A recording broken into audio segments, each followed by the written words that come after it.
Pues bueno, estamos aquí con Julián Atilano, investigador de la UNAM, del laboratorio Tlatelolco, para platicar sobre el reciente informe que acaban de publicar, bastante bien documentado, sobre el conflicto entre el Instituto Nacional Electoral y la Cuarta Transformación que encabeza Andrés Manuel López Obrador. Julián, ¿cómo estás? Un gusto saludarte. Al contrario, Manuel, ¿cómo estás? El gusto es mío y muchas gracias por la invitación. Pues ahora sí que antes de entrar de lleno en materia, platícanos un poco del trabajo que estás realizando ahí en la UNAM como investigador, de qué va el proyecto y demás. Mira, yo estoy en la UNAM, estoy haciendo una estancia postdoctoral en el Programa Universitario de Estudios sobre Democracia, Justicia y Sociedad. Es un programa de reciente creación dentro de la UNAM que lo dirige el doctor John Ackerman. Y pues bueno, la parte fundamental en la que estoy es el Tlatelolco Lab. Es un laboratorio de acción participativa en donde desarrollamos diferentes investigaciones de corto, mediano y largo alcance sobre la democracia en México, sobre el fenómeno digital, sobre la participación ciudadana, la acción política, y nos interesa mucho abordar este fenómeno, los fenómenos en general desde tres capas, que es la capa digital, la capa mediática, los medios, y la capa física. Pensamos y consideramos que pues con la llegada de Internet, con el uso masivo de las redes sociodigitales, los fenómenos sociales deben de observarse de esa manera, abordando sus distintas capas, y por eso para el Tlatelolco Lab es muy importante hacerlo de esa manera. Y bueno, justo ahora el último estudio que acabamos de publicar es un análisis de coyuntura sobre la actual disputa entre el INE y Morena, Manuel, que ya lleva más de un mes. Empezó concretamente el 25 de marzo con la cancelación de decenas de candidaturas, prácticamente todas en contra de Morena, pero bueno, es un conflicto que no es nuevo, que tiene más tiempo. Sí, casi yo diría desde la fundación de Morena, traen pleito con el INE Casado, pero sí, digamos, ha subido la intensidad del pleito en este proceso electoral. ¿Cómo fue que empezaron a abordar este tema o qué fue lo que les llamó la atención como para empezar a documentarlo así tan minuciosamente? Mira, primero lo que vimos es que, pues bueno, nos estamos abocando a la elección. Es un tema que nos interesa porque es un tema público, es un tema que le interesa a la población, a la ciudadanía, y empezamos primero a ubicarlo, a detectarlo en las redes sociodigitales, específicamente en Twitter. Empezaron a surgir dos hashtags. Uno es Yo defiendo al INE y el otro es INE corrupto. Estos dos grandes hashtags o tendencias estuvieron presentes y bueno, empezaron a escalar, y la gota que derramó el vaso, por decirlo de alguna forma, fue el 25 de marzo con esta cancelación de las candidaturas. Nosotros en el estudio ubicamos tres grandes momentos y además utilizamos la metáfora del partido de fútbol porque hemos documentado que el árbitro, pero cuando hablamos del árbitro, cuando hablamos del INE nos referimos particularmente a un grupo dentro del INE, a un grupo dominante que está comandado por el consejero presidente Lorenzo Córdoba y por el consejero Ciro Murayama. Han tenido una incidencia real, documentada dentro de las elecciones. Y entonces en este marco pues vemos al árbitro participando, y los tres tiempos es el 25 de marzo con la cancelación de las candidaturas. Posteriormente, el 9 de abril, el Tribunal Electoral le pide al INE que vuelva a reunirse para votar nuevamente sobre este caso. El 13 de abril el INE reafirma su sentido del voto, su decisión, y posteriormente el tribunal ratifica la decisión del INE. De esa manera nosotros documentamos, y bueno, también nos interesa porque se convirtió en una coyuntura. Ok, y que también pues están los otros dos antecedentes, ¿no? El tema de la sobrerepresentación en la Cámara de Diputados, que también puede ser un tema que prácticamente lleva pues operando o llevaba operando desde el 2000, desde todo el proceso de la transición democrática en México, y de repente al INE en pleno 2021 le entró la prisa para cambiar ese asunto a medio proceso electoral, porque todavía si lo hubieran hecho en agosto del año pasado, antes de que empezara el proceso como tal, que recordemos empieza en septiembre del año previo a las elecciones, pues a lo mejor hubiera sido otro asunto, ¿no? Pero lo aprobaron 2 días antes de de que los partidos nominaran a sus diputados y presentaran sus listas para plurinominales, y que pues iba con una clara dedicatoria a Morena, ¿no? Que actualmente encabeza las encuestas para pues llevarse la mayoría en la Cámara de Diputados, y prácticamente el doble de las preferencias, anda más o menos en 40, dependiendo de la encuesta, frente al menos de 20 que registran tanto el PRI como el PAN. Entonces digamos que pues iba ahí como con jiribilla el asunto. ¿Cómo ves esto? Y también pues el tema de cómo el INE desde principios de año quería pues vetar o clausurar las conferencias matutinas de López Obrador por decir que interferían en el proceso electoral. Estos dos antecedentes no se pueden entender de manera aislada de la cancelación de las candidaturas, ¿no? Totalmente, apuntas muy bien estos dos ejemplos. Nosotros al principio del informe que hacemos en el Tlatelolco Lab, documentamos la tensión entre estas dos instituciones, porque esto no nace de generación espontánea, esto no es algo que de repente llegó a la mesa del INE y entonces empezaron a observar esta cuestión presupuestal dentro de las candidaturas de Morena. O sea, es un conflicto que viene de tiempo atrás y que también tiene elementos tangenciales que están ahí presentes.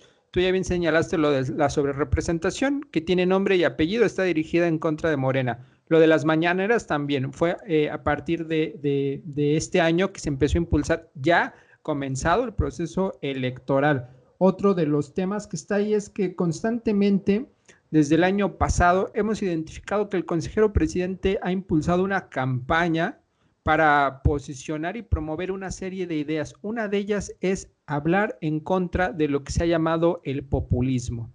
En distintos espacios, incluso académicos, en el Colegio de México fue y habló en contra del populismo. El consejero Ciro Murayama también lo ha hecho. ¿Y esto qué relación tiene con esta coyuntura? Pues hay que señalar que desde 2006 a López Obrador se le ha tachado como un político populista. También identificamos que, por ejemplo, Enrique Krause así lo ha adjetivado desde 2006, 2012 y 2018 como un político populista. Entonces, esta campaña desde el INE tiene distintos ejes, bueno, desde Lorenzo Córdoba y Ciro Murayama, que están ahí presentes y hace que el conflicto agarre mayor fuerza. Y que de alguna manera, pues como bien lo mencionas, o sea, una cosa es que el árbitro electoral pues sea imparcial y otra cosa es que reproduzcan el discurso de la derecha o pues una parte, yo diría, del núcleo ideológico de la derecha mexicana que representa este grupo de Enrique Krause, reproduciendo las mismas cosas del populismo y a medio proceso electoral. O sea, porque vimos todavía hace un par de semanas, ya a medias campañas electorales, al consejero Ciro Murayama promoviendo un libro en contra del populismo en una Exacto. feria de libro.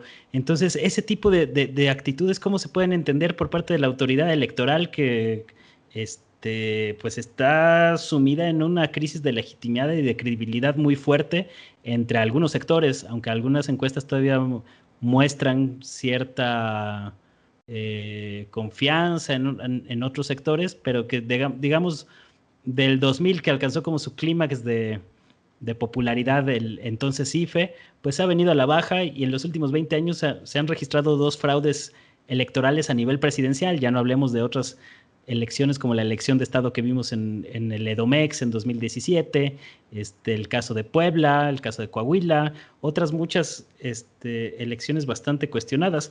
¿Tú cómo ves este asunto y esta crisis de legitimidad por la que atraviesa ahorita el INE? Mira, es paradójico porque por un lado efectivamente están los casos que señalas, incluso en este momento distintos gobernadores en funciones están operando en el territorio mexicano a favor de sus partidos y el INE no está haciendo absolutamente nada. Digo que es paradójico porque justo acaba la Secretaría de Gobernación publicar una encuesta sobre cultura cívica y al INE no le va mal. En realidad aparece en tercer lugar después de la Marina y el Ejército pues aprobación como institución.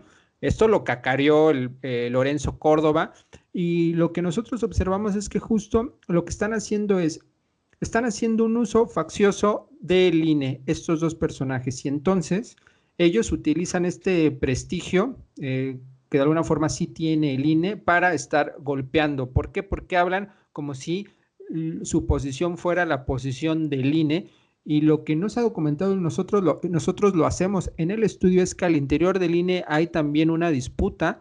Por ejemplo, la última decisión del INE para cancelar las candidaturas fue una decisión dividida, 6 en contra de 5 votos, y la prensa no lo documentó. Entonces, ¿qué estamos viendo también dentro del estudio? Y como uno de los hallazgos importantes es que esta narrativa de la cual estamos hablando, que está impulsando Ciro Murayama y Lorenzo Córdoba, está teniendo eco y repercusiones en distintas esferas. Por ejemplo, en los medios, Reforma, el Excelsior, El País y otros medios están reproduciendo justo la posición de Lorenzo Córdoba y Ciro Murayama como si fuera la posición del INE y como si fuera la decisión del árbitro, sin problematizar, sin señalar de fondo qué es lo que está pasando. Entonces, este punto me parece que es importante transmitirlo, porque pareciera que dentro de Morena, que es la narrativa que están tratando de construir el INE y sus medios afines, está buscando pues prácticamente destruir a la institución, al árbitro. Y que de alguna manera pues es polémico por varias razones, ¿no? Yo el otro día vi un tuit que a mí me llamó mucho la atención de Ciro Murayama, diciendo que no podían, que sí, que Enrique Alfaro en Jalisco y Francisco Cabeza de Vaca en Tamaulipas habían violado la veda electoral, pero que no podían hacer nada porque el INE es una autoridad federal y a los gobernadores se les regulaba desde el ámbito estatal. Yo incluso por ahí recordaba pues que precisamente la razón por la cual se cambió de Instituto Federal Electoral a Instituto Nacional Electoral y se le dieron más facultades, más presupuesto al órgano electoral, fue precisamente para intervenir en las elecciones estatales, para tratar de pues meterle mano a el poder que tenían los gobernadores en sus respectivos estados, donde controlan o controlaban regularmente a los congresos estatales, a los órganos electorales estatales, y que esa fue la justificación para volver más grueso, más amplio, más oneroso al actual INE, y ahora nos salen con que pues, no pueden hacer nada porque es facultad de los organismos estatales, ¿no? ¿Tú cómo ves este asunto de la manera en que estos temas parece que no tienen esa repercusión mediática? O sea, yo no he visto que se critique al INE en estos medios que mencionas, por ejemplo, pues con la misma severidad que se critica, por ejemplo, al presidente cuando habla incluso de desaparecer al INE o de transformarlo, y incluso cambiarlo al que esté bajo manejo del Poder Judicial. ¿Tú cómo ves el tratamiento mediático que se le ha dado a pues estos dos personajes que de alguna manera, tanto Córdoba como Murayama, pues representan como el, el grupo hegemónico dentro del INE, por llamarlo de alguna manera? Sí, totalmente coincidimos y lo documentamos en estos 3 tiempos que te señalo: el 25 de marzo, el 13 de abril y el 27 de abril. Hicimos un análisis sobre cómo la prensa en general, los principales medios de circulación nacional, trataron el tema, abordaron el tema, y identificamos cómo se posicionaron a favor de Lorenzo Córdoba y Ciro Murayama, por un lado. Por el otro también atacaron directamente a los candidatos, a Raúl Morón y a Salgado Macedonio, por ejemplo. Incluso llegaron hasta utilizar metáforas, agarramos al toro por los cuernos, ese tipo de metáforas para posicionarse en contra de Morena. Y de fondo lo que vemos, y esto es importante señalarlo, es que sí, ahí sí está presente una disputa de narrativas entre dos grandes proyectos, o entre dos proyectos, porque son asimétricos. Por un lado vemos, por ejemplo, la narrativa que promueve la Cuarta Transformación y todo lo que ahí cabe, ya sea gobierno, legisladores, simpatizantes, militantes, etcétera. Y por otro lado, sí vemos también una narrativa que es impulsada por lo que podríamos decir que es la oposición, por la alianza, por Claudio X González, por los medios afines, por la derecha incluso, y dentro de esa narrativa, dentro de esa posición, entra el grupo dominante del INE, que es Lorenzo Córdoba y Ciro Murayama. Son parte de, ¿cómo lo podemos evidenciar? Lo vemos, por ejemplo, cuando en Twitter analizamos la disputa y vemos cómo aquellos grupos de cuentas que apoyan a todos los grupos opositores y que son parte de la oposición también apoyan a Lorenzo Córdoba y Ciro Murayama. Vemos, por ejemplo, lo que acabamos de decir, cómo estos dos consejeros pues promueven esta narrativa en contra del populismo. Me pregunto por qué el INE, si en ese afán de analizar las distintas ideologías o perspectivas dentro de la filosofía política, ¿por qué no incluso analiza cómo el neoliberalismo ha atacado a la democracia, ha afectado a la democracia? No lo hacen. Entonces es muy claro el lado, la posición en el que están. O sea, yo diría, estamos en un momento de fuera máscaras, estamos en un momento en donde se están posicionando y lo peor de todo es que ya caen en un cinismo espectacular porque no solo atacan a una fuerza política como es Morena, sino que también omiten y obvian todas estas triquiñuelas o todos estos delitos electorales que están haciendo distintos gobernadores en distintos lugares que están ahí a los ojos de todo mundo. Incluso, perdón, está ahí sobre la mesa el hecho de que es posible que el INE tumbe a la candidata de San Luis Potosí por Morena, otra vez Morena. Sí, parece que para el INE nada más tiene ojos para lo que hace Morena, ¿no? Que esa es la parte que a mí me parece realmente cuestionable, porque a lo mejor si vas a entrarle de lleno al tema de los informes de gastos de precampaña, si los presentaron o no, que ya ahorita es tardío en el caso de Mónica Rangel en San Luis Potosí, pues cómo es posible que un mes después de que ya hayan echado a andar las campañas, el INE salga con que se acaban de dar cuenta que no presentó los informes de gastos de precampaña, cuando obviamente, pues entre más tarde presentes un castigo contra, en este caso, la candidata, pues estás favoreciendo completamente a la oposición, porque no le vas a dar tiempo al partido de posicionar otro candidato, etcétera, etcétera, más allá de los manejos políticos que ha habido en el caso de San Luis Potosí, porque desde mi perspectiva, pues es evidente que Morena posicionó una candidata débil para cederle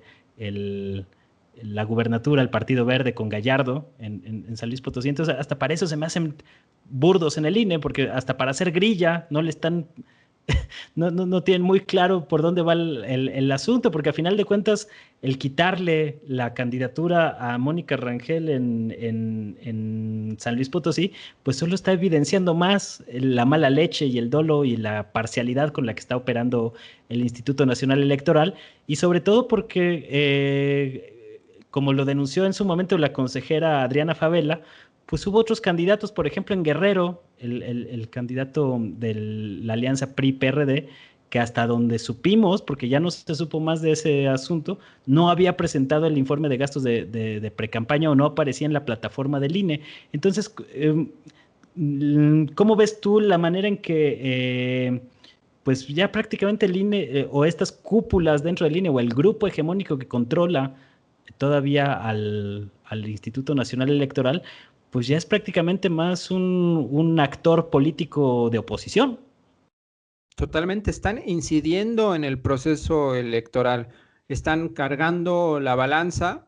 El caso de esta candidata de San Luis Potosí, de Morón, de Salgado, están inclinando la balanza para hacer algo que los partidos no están pudiendo hacer, o sea, prácticamente les están ayudando a que no solo a distraer la atención, el esfuerzo, la energía de Morena, sino también están convirtiéndose en un polo opositor que busca modificar el resultado electoral a partir de sus acciones. Me parece que eso es muy grave, o sea, no parece que hemos naturalizado la participación de estos dos personajes, Murayama y Córdoba, dentro de la elección, pero no olvidemos, es el árbitro de la contienda, es la institución que se encarga de darle certeza, imparcialidad al proceso electoral y no lo está haciendo. Y lo más grave también es que en este marco que señalo entre dos grandes proyectos políticos, pues evidentemente ningún otro partido que no sea Morena y sus partidos con que tienen alianza, pues estás haciendo estos señalamientos. O sea, imagínate que el INE estuviera actuando como lo está haciendo en contra del PAN, del PRI, del PRD. Ellos serían los primeros que estarían dando el grito en el cielo, porque evidentemente lo que están haciendo pues son actos de campaña. El árbitro electoral está participando, está influyendo, está incidiendo en el proceso electoral, y por supuesto que eso va a tener consecuencia en el resultado electoral. ¿Qué va a pasar, por ejemplo, si Morena llega a perder Guerrero, que es una elección que se está cerrando según alguna encuesta? No lo sé de Michoacán todavía cierto. más. Michoacán, ¿qué va a pasar? ¿Cuál va a ser la lectura que se va a hacer al día siguiente de la elección? O sea, se están compitiendo más allá de la posición que uno pueda tener con Salgado o la posición que uno pueda tener con Rangel en San Luis Potosí. Están actuando de manera facciosa, pues en contra de Morena. ¿Cómo percibes el asunto del reparto de posiciones dentro del Consejo General del INE? Y lo pregunto porque de alguna manera en este proceso último que hubo de renovación de 3 consejeros, digamos el Morena, si bien ahí el mismo John Ackerman ahí que estaba como encargado de supervisar el proceso en la comisión revisora, pues tuvo algunas objeciones, pero a final de cuentas en el Congreso, Morena dio el aval para nominar a los 3 candidatos, uno de ellos, el caso de Carla Humphrey, eh, que venía como de ser asistente de Santiago Nieto en la Unidad de Inteligencia Financiera de Hacienda, y que de alguna manera pues también la votación de ella fue muy polémica en este asunto. ¿Cómo se debe de entender pues la manera en que algunos personajes que han sido palomeados por el mismo Morena pues le estén votando en contra, más allá del reparto de cuotas, que ha sido como un problema histórico dentro del INE, y que pues, a mí se me hace como el principal tema que no se... Cuando se habla mucho de la autonomía del INE, pues se habla muy poco de cómo ha sido el reparto histórico de cuotas de los partidos políticos en este asunto, ¿no? ¿Cómo ves tú la correlación de fuerzas dentro del el INE en el reparto de posiciones por parte de los partidos políticos? Mira, pues la mayoría de los consejeros y consejeras pues llegaron en el periodo que se conoce como de la transición, es decir, del 2000 al 2018. La mayoría ahí llegó, y me parece muy atinado lo que señalas, porque no se suele mencionar cómo llegaron los consejeros. Por ejemplo, pocos dicen que Carlos Ugalde, el anterior consejero presidente, pues fue palomeado por Elba Ester Cordillo cuando ella era coordinadora de la bancada del PRI en la Cámara de Diputados. Incluso se ha documentado que previo a su elección en la Cámara de Diputados fue una fiesta en donde estaba Elba Ester Gordillo. No se dice que justo todos los consejeros son votados por la Cámara de Diputados. En ese sentido, la correlación de fuerzas sí está cargado a estos partidos opositores al actual régimen, al actual gobierno, al actual partido dominante, y que también entran en una dinámica propia del propio instituto. Por ejemplo, la consejera que señalas, cercana a Santiago Nieto, incluso pues al PAN de Querétaro, pues sí, en estos últimos votaciones ha votado a favor del grupo dominante, a favor de Lorenzo Córdoba y Murayama. Quién sabe, hasta aquí ya no me toca pues decir por qué está votando así, pero sí también extraña que son consejeros que llegaron de alguna forma con el voto de Morena. Y por otro lado, me parece importante señalar que esto también muestra, por otro lado, que esa idea de que todo lo que esté de alguna forma, o todo lo que haya sido votado por Morena está totalmente afín y es leal a lo que diga el presidente. Entonces estamos viendo que no es así, que esta visión que llaman autoritaria desde la presidencia de la República, que él manda, que él dice qué se debe de hacer y qué no, pues no es así. O sea, lo estamos viendo justo con la votación de los consejeros. Y ya para seguir hablando dentro de la dinámica del Consejo General del INE, no hay que olvidar que a principios de este año se adelantó la reelección de Edmundo Jacobo, que es el secretario ejecutivo del INE, que es una pieza fundamental. Yo diría que es el operador, uno de los grandes operadores dentro del INE. Ya había tenido un periodo, se reeligió, ya no se podía volver a reelegir, pero hicieron ahí toda pues movimiento para que se pudiera reelegir. Es alguien que obviamente es cercano a Lorenzo Córdoba y adelantaron la elección.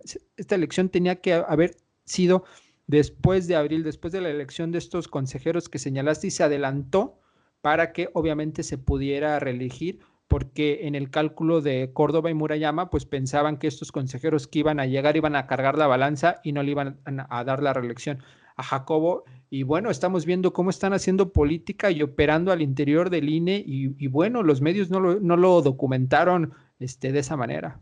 Que eso es lo más grave, ¿no? O sea, la manera en que todo el rigor de la ley se aplica para algunos y toda la laxitud de la ley se aplica para otros, pues Está el salario, ¿no? De Córdoba.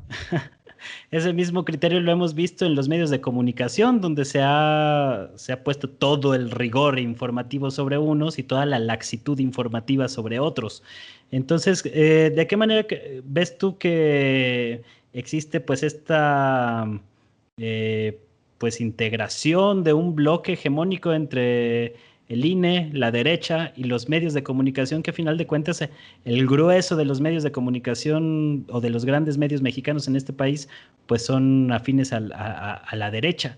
¿De qué manera pues se puede competir en un piso parejo en unas elecciones tan disputadas y tan reñidas como estas, bajo esas circunstancias, cuando muchas veces de lo poco que le queda pues al partido gobernante, en este caso al presidente López Obrador, pues son las conferencias matutinas, ¿no? Que también han sido muy cuestionadas, también porque pues se le ha pasado la mano en varias ocasiones a López Obrador con los señalamientos que posiblemente vayan a dar pie a que lo multen tanto en el INE como en el Tribunal Electoral, y que México se puede ver metido en una crisis institucional fuerte en caso de que estos órganos electorales decidan imponer una sanción rigorista como las que hemos visto ahora con los candidatos. ¿Tú cómo ves este posible choque institucional que se avecina después de las elecciones? Porque todavía falta pues ver cómo quedan las elecciones, ver todos los conflictos postelectorales que va a haber, y que de alguna manera pues el INE ha sido un actor crucial para construir este conflicto que se avecina. Totalmente, mira, pues el conflicto ya está presente, está que arde, como señalamos, está en uno de sus momentos pues más álgidos en este conflicto entre el INE y Morena. Y pues yo lo que veo es que una vez más, Morena, o la Cuarta Transformación, pues está luchando en contra de las instituciones. No es la primera vez, históricamente así han participado, y para que se logre trascender o para que se logre pasar la página, pues evidentemente tiene que ser a partir de la participación ciudadana de la mayoría. Y también en este diagnóstico, evidentemente, después del proceso electoral, ya incluso se ha anunciado el propio presidente en las mañaneras, o distintas personalidades dentro de Morena, por ejemplo, han señalado que es importante y necesaria una reforma para ver lo que está pasando con estos organismos autónomos, que pues estamos viendo que pues están participando y están favoreciendo a un proyecto político cuando no tendrían que hacerlo de esa manera. Incluso me atrevería a decir que varias de las elecciones en distintos estados probablemente se van a decidir en el tribunal, aquellas elecciones que se cierren, por ejemplo. Y bueno, ahí vamos a ver cuál es el talante democrático de los personajes que están al interior de esas instituciones, y seguramente también la fuerza que puedan tratar de empujar Morena hacia estos personajes, magistrados, consejeros, etcétera. Pero bueno, la tensión está ahí presente. Nosotros en el análisis que hicimos, por ejemplo, también analizamos YouTube, y por otro lado ahí vemos, más bien en ese lado ahí vemos que es distinta la participación que hay en esa red a la participación que hay en Twitter. Analizamos 8 canales, 4 canales a favor del INE, que básicamente están en contra de Morena, es decir, es la misma narrativa, y otros 4 canales más plurales. Está ahí El Astillero, sin embargo, otros más cercanos al relato gubernamental, como es el Campechaneando, y este otro canal, El Chapucero. Y bueno, lo que vemos es que en los comentarios hicimos un análisis de los comentarios de las audiencias, y sí hay un sentir de reforma hacia el instituto, y también hay una percepción de que Lorenzo Córdoba y Murayama pues son 2 personajes abiertamente corruptos. Es decir, en ese imaginario, en esa percepción de la población, pues sí estarían a favor de una reforma al interior del INE, por ejemplo, ¿no? Hay una cierta legitimidad. Incluso en los canales de YouTube, digamos, contrarios al proyecto de la Cuarta Transformación, se nota esta tendencia de la gente a favor de una reforma del INE. No, ahí no, pero mira, es interesante qué canales analizamos. Latinus, analizamos también uno que se llama Lectómano, que es, incluso yo podría ponerle la etiqueta de hasta fascista incluso. Uno de menor alcance que se llama A mí me dicen Muñe, y otro de los canales es RIT TV. Y aunque ahí sí están totalmente a favor del INE, que te digo, en el marco fundamental están en contra de López Obrador, y, y aunque es una posición que sí apoya el INE, es distinta, es asimétrica, porque las visualizaciones, las vistas, el impacto, la influencia que tienen estos canales es mucho menor a la que tienen estos otros youtubers ligados al relato gubernamental, por ejemplo, ¿no? Estos que están a favor del INE, pues no alcanzan por video más de 10,000, 15,000, 20,000 visualizaciones, y sabemos que el campechaneando puede meter 100,000, 200,000, 300,000 por un video, ¿no? Entonces, la recepción es distinta, y eso también nos habla de un momento político distinto. ¿Qué quiere decir, por ejemplo? Abro aquí paréntesis, que este tipo de youtubers pues tengan tanto arrastre, y pues tiene que ver con que hay una ausencia de ciertos relatos en los medios de comunicación que estos personajes de alguna u otra forma están llenando, ¿no? Ya por último, para no quitarte más tiempo, porque también voy a tener que parar dentro de poco tiempo, ¿cómo ves tú en toda esta ecuación el papel del Tribunal Electoral, que si bien en años previos había emitido algunas resoluciones favorables al actual presidente, pues ahora dio un revés bastante fuerte con la cancelación de las candidaturas de Morena en Guerrero y Michoacán, en un antecedente que nunca habíamos visto por parte del Tribunal Electoral, una resolución de esa magnitud a medio proceso electoral, y que de alguna manera pues también el presidente fue muy enfático a la hora de exhibir las 2 resoluciones contradictorias del mismo tribunal, que de alguna manera pues es parte también del pleito que trae López Obrador como una buena parte del Poder Judicial. ¿Tú cómo ves cómo se está cocinando este asunto? Pues también nos llamó la atención dentro del laboratorio cómo en un primer momento la resolución del tribunal pues justo incluso señalaba esta desproporcionalidad que había tenido los consejeros del INE para cancelar estas candidaturas, y posteriormente prácticamente la decisión fue unánime, 6-1, a favor de la resolución del INE, sin hablar ya de esta desproporcionalidad, sin dar estos argumentos jurídicos que contextualizaban el proceso. Fueron tajantes estos magistrados. Y pues bueno, también está esa pregunta: ¿por qué actuaron de esa manera? ¿Qué hay de fondo?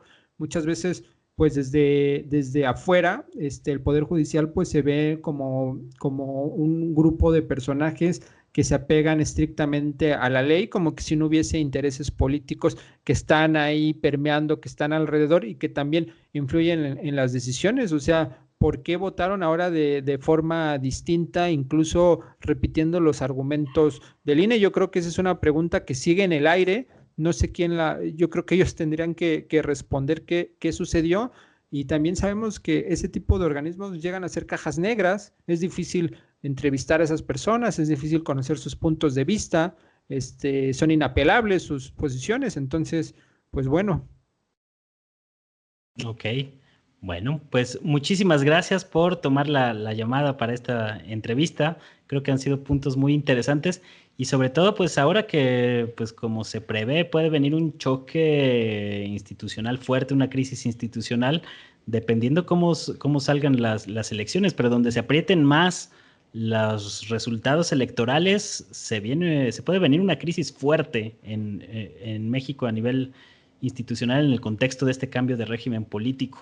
Julián, muchas gracias por tomar la llamada y algo más con lo que quiera cerrar que a lo mejor hayamos dejado en el tintero por ahí.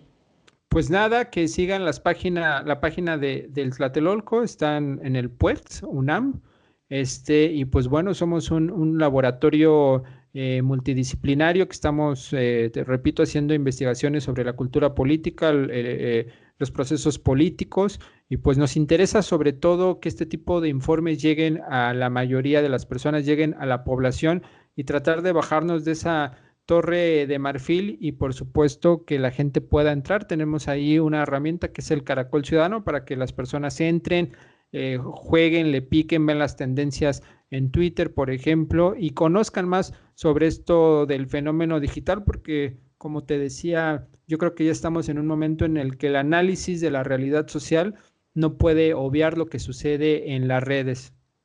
Ok, bueno, pues muchísimas gracias por Manuel, tomar muchas gracias. la llamada y pues por aquí seguimos en contacto. Muchas gracias. Saludos a tu audiencia.